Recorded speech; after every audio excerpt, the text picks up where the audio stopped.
Hello and नमस्ते everyone, it's me Dipa. यो चाहिँ हाम्रो आमाको श्राद्धको दिनको पार्ट 2 भिडियो। सबैलाई प्रसाद दिएर सकेपछि बहिनी र मैले पनि प्रसाद खायौँ। प्रसाद खाएर सकेपछि फेरि बहिनी र मैले भएर भाँडा माझ्यौँ। पहिल्यै अलिकति भाँडा माझिसकेका थियौँ अनि थोरै मात्रै थियो अनि माझेर सकेपछि लिचीको फेदमुनि गएर हामी चाहिँ यो सेतो सेतो वाला फुल उडाउँदैछौँ। त्यसपछि घरै मुनि काफल पाकेको देख्यौँ। काफल पाकेको देखेपछि त कसको मन नजाला र त्यता हैन। अनि फेरि बहिनी र म काफल खान गयौँ। काफल पनि खायौँ अनि काफल खाएर सकेपछि फेरि बहिनीले म घर लैजान्छु न भनी अनि लैजा त नि भनेर त्यसले टिपी अनि बहिनीलाई मैले म फोटो खिचेर देखाउँदैछौँ। त्यसपछि फेरि बहिनीले हातमा अलिकति लिएर आएकी रहेछ अनि त्यसपछि त्यो पनि खायौँ। अनि मैले त काफल देखाउँदै गरेको बाख्राको खोरतिर होइन कि काफल देखाउने, काफलको रुखतिर देखान भनी अनि फेरि म काफलको रुख खोज्नतिर लागेँ। अनि फेरि एकछिन आराम गऱ्यौँ। एकछिन आराम गरेर सकेपछि बहिनी र म भएर जाउँ निउरो टिप्न। बस्दा बस्दा झ्याउ लाग्यो, जङ्गलतिर जाउँ भने बहिनी र म भएर जङ्गलतिर निउरो टिप्न जान लाग्यौँ। अनि त्यसपछि माइजूले चाहिँ आफूहरू मात्रै जान्छौ, मलाई एक्लै छोडेर मलाई पनि लैजाऊ भन्नुभयो। अनि हामी तीनजना भएर चाहिँ जङ्गलतिर लाग्यौँ। अनि त्यसपछि मैले त्यहाँ देखाउँदैछु अनि त्यसपछि हाम्रो भ्लगरले भिडियो गराउँदैछ भन्दैछ बहिनीले, म हाँस्दैछु। त्यसपछि घरबाट अलि पर गएपछि खोला तर्यौँ। सानो खोला थियो अनि त्यो खोला तरेर अलि माथि गएपछि अलिअलि निउरो पाइयो। पानी नपरेको भएर होला निउरो पनि खासै थिएन। बहिनी र माइजू भएर एउटा प्लास्टिकमा अनि मैले चाहिँ एउटा प्लास्टिकमा छुट्टै टिपेँ। मलाई अलिकति निउरो टिपेपछि मलाई झ्याउ लाग्यो। माथि गएर खोज्दाखेरि पनि एउटा दुईटा मात्रै भेटिरहेको थियो अनि मलाई झ्याउ लागेर अनि त्यसपछि माइजूलाई कहाँ हुनुहुन्छ भनेको माइजू अझै मासतिर गइसक्नु भएको रहेछ। अनि मलाई त झ्याउ लाग्यो, म त झरेँ भने। अनि त्यसपछि हेर्नु मैले निउरो देखाइरहेको छु बहिनीलाई। अनि त्यसपछि फेरि म खोलातिर झरेँ झ्याउ लाएर।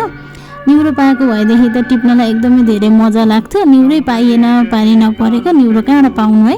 त्यसपछि खोलातिर झरेँ। खोलातिर झरेपछि मुख धोएँ, हातमुख धोएँ।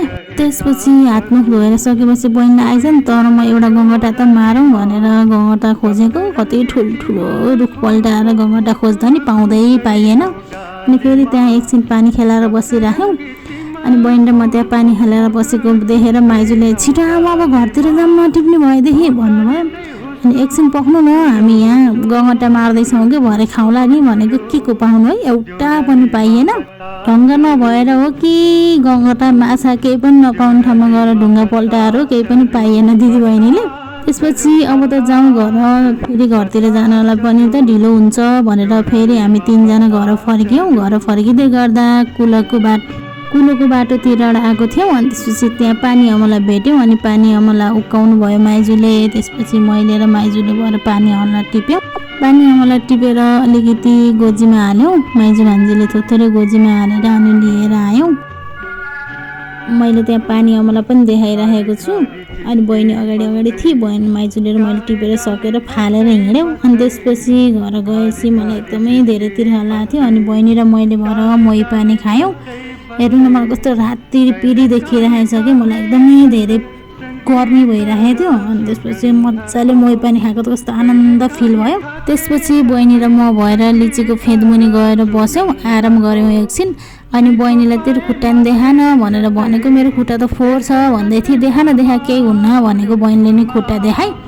त्यसपछि हामी फेरि अघि लिएर आएको पानी अमलालाई पखाल्नतिर लाग्यौँ। मैले त्यहाँ पखाल्दैछु, माइजूले त्यहाँ खुट्टा धुँदै हुनुहुन्थ्यो, मैले माथिबाट पखालेँ। अनि पखालेर तैँले एउटा टेस्ट गर त कस्तो हुँदो रहेछ भन्दै थिएँ मलाई बहिनीले। अनि त्यसपछि मैले एउटा टेस्ट गरेको, खासै मिठो त हुँदैन यो। अनि कस्तो छ भनेर सोधेँ। अनि मैले मिठो छ भनेको, खुब भ्लगमा त मिठो छ भन्न परिहाल्यो नि तर मिठै छैन भनी बहिनीले। अनि म हाँसेँ। साँच्चै नै यो पानी अमला मिठोको लागि खाने होइन, यसले चाहिँ हाम्रो शरीरमा धेरै कुराहरू फाइदा गर्छ। त्यही भएर हामीले पानी अमला खाने गर्छौँ। मैले पनि त्यही भएर खाएको थिएँ ल्याएर। त्यसपछि माइजू र बहिनी भएर घर फर्किएँ। अनि त्यसपछि म र मामा भएर पनि, यो चाहिँ हाम्रो मामा घरभन्दा तलपट्टिको ओह्रालो बाटो हो। म घर नजिकै आइपुगेँ। यो चाहिँ मेरो घर मुनिको पुल हो। Thank you for watching. Bye bye साथीहरू।